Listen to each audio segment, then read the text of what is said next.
ગુજરાત ન્યૂઝમાં આપનું સ્વાગત છે। રાધનપુર ખાતે આડેધડ ખોદકામથી પ્રજાને પરેશાની। રાધનપુર શહેરના મસાલી રોડ ઉપર જીબીના અંડરગ્રાઉન્ડ વાયરિંગ નાખવાની કામગીરી કરતા કોન્ટ્રાક્ટર દ્વારા આડેધડ ખોદકામ કરતા વિસ્તારના લોકોને પાણી પૂરી પાડતી નગરપાલિકાની પાઇપલાઇનમાં ભંગાણ સર્જાતા ઠેર ઠેર પાણી ભરાયા હતા।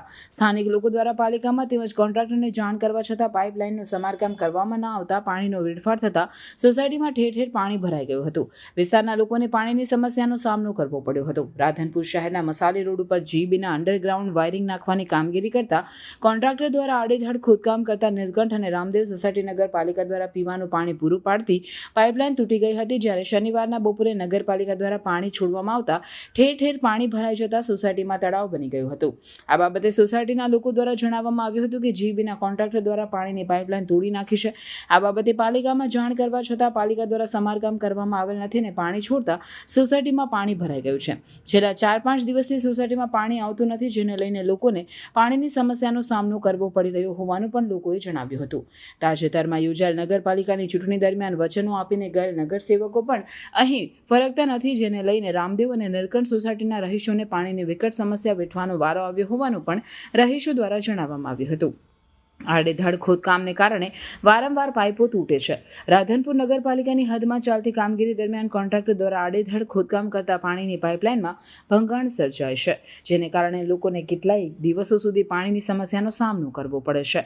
ખોદકામ કરતા કોન્ટ્રાક્ટર અને પાલિકાના જવાબદાર અધિકારી વચ્ચે તાલમેલના અભાવે સર્જાતી સમસ્યાનો ભોગ આમ જનતાને બનવું પડે છે।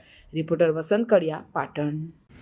આજે હું રાધનપુર નીલકંઠ સોસાયટી સોલંકી અમૃતભાઈજી રહેવાસી નીલકંઠ નગર જે અંડરગ્રાઉન્ડ લાઇટનું કામ થઈ રહ્યું એમાં 3-4 દિવસથી બિલકુલ બેદરકારી। અમારા ઘરની સામે જ એક અંડરગ્રાઉન્ડ વાયર નાખતા પાઇપ પાણીની તૂટી જતાં આખું ગ્રાઉન્ડ ભરાઈ ગયું છે। અમારે આ રોગચાળો ફાટી નીકળશે, વત્તા કોઈ પશુ યા માણસ પડશે તો ખાડો 7 થી 8 ફૂટ અંદર થયેલો છે।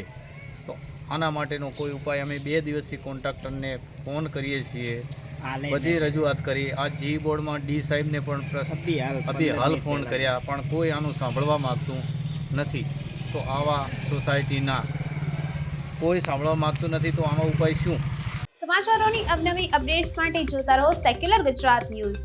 સાથે સેક્યુલર ગુજરાત ન્યૂઝ ચેનલને લાઇક, શેર અને સબસ્ક્રાઇબ કરો અને બેલ આઇકોન દબાવીને સમાચારોની ઝડપી માહિતી મેળવો।